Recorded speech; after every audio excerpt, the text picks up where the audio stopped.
who's up? Vic, how much can you use the game one, week one, I guess I should say, tape with the Packers, considering how long ago it was? I mean, obviously you look at it, but, teams evolve during the season to certain points. We've evolved, they've evolved, but definitely you look at it. Along those lines, what are some of the biggest differences you see from that offense recently? Not a lot. They are running the ball very, very well, and they have their play-pass game off of that. They're a big play team. They get a lot of explosives because of the quality of their running game, and it's a really good offense. They do a good job calling it.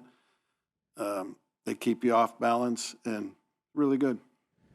Where do you feel like you guys are as a run defense going into this?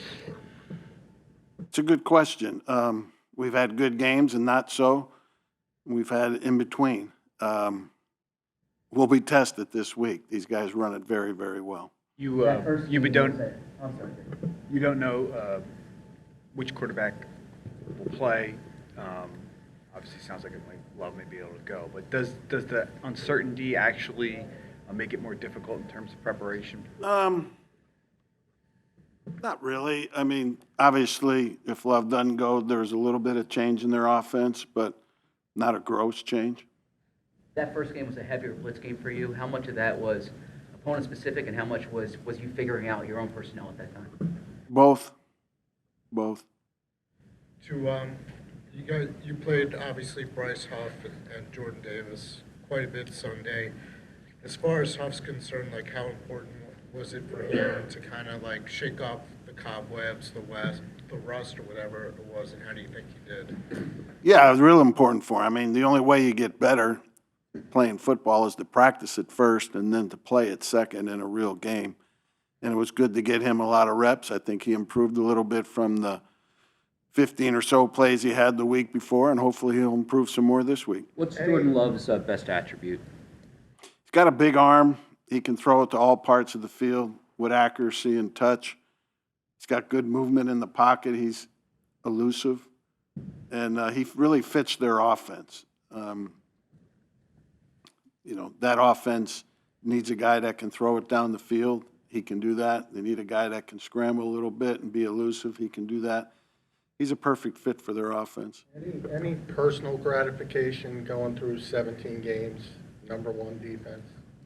I think it's a good honor for the players. They're the ones that did the work. They deserve it.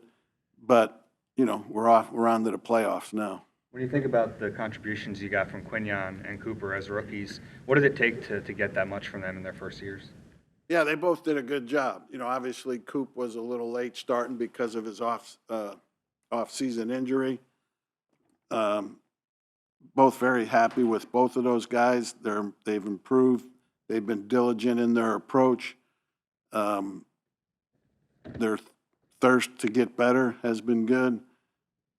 Everything's been good about them. What made their running game so effective? Well, they got a really good line to begin with. And I think their 5-0 linemen have been in there for every play, I think.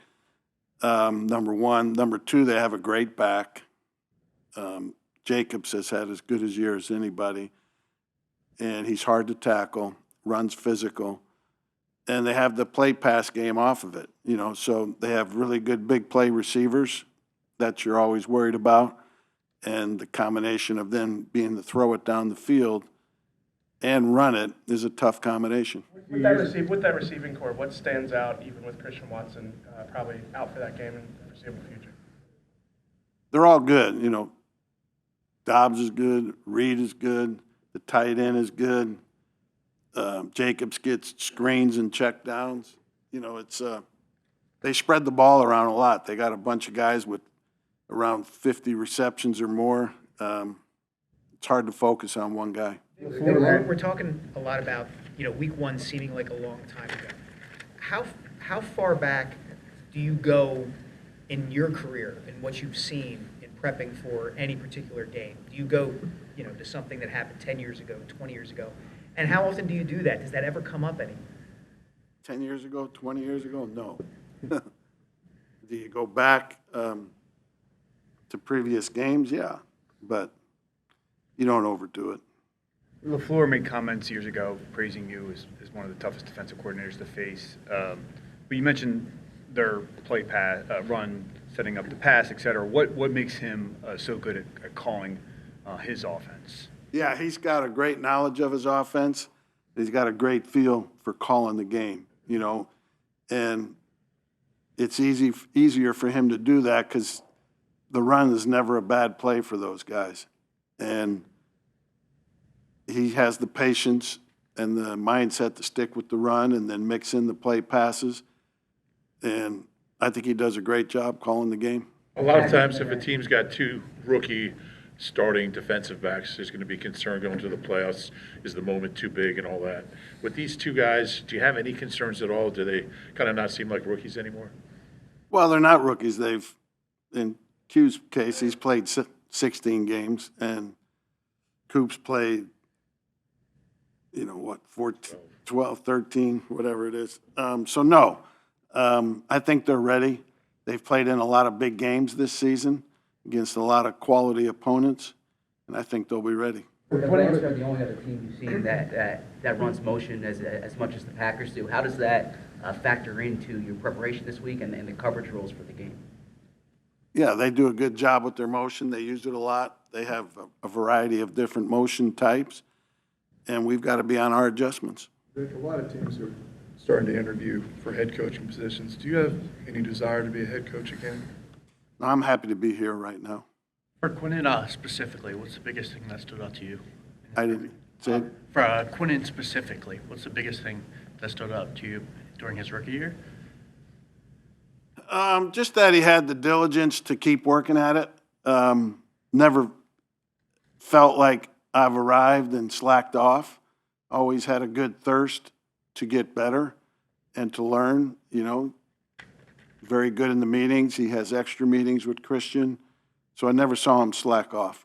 Zach Vaughn told us your comment when he made the Pro Bowl. What's that? I'm sorry, Zach Vaughn told us your comment when he made the Pro Bowl, which What was my reminding comment? of the conversations about, I guess, getting time on the edge back in the spring. And in your, I know you're optimistic about Zach, but did you ever anticipate a Pro Bowl caliber season from him? Well, it's hard to say that, going back to them, but I think you don't put any limits on players. If you put limits on them, you'll get limited production. Take them to the ceiling that they can go to. What would you say is the biggest change in terms of how you guys defended the run? I mean, in that first game, they got you a few times. I know they new personnel, et cetera, but you've been able to have relative success against stopping the run despite having light boxes. Has that been the main thing? You just been figured out how to do it with the 4-2 front? Yeah. We've improved as the seasons wore on. I think our guys understand what we need to do and have played it better, although we've had times where we haven't. I just think it's the overall improvement and evolution of the season. You mentioned Kraft a little bit, Tucker Kraft. He's taken that big step forward, it looks like, this year. When you have that type of tight end, what kind of stress does that put on people? Yeah, it's just another really good weapon amongst all their receivers. And he is a good tight end. He can get down the field, yet he can catch screens and check downs, and really good runner after the catch. They've got a really good quality skill position group that's backed up by a really good offensive line. And they're all excelling right now. Thanks, Rick. All right.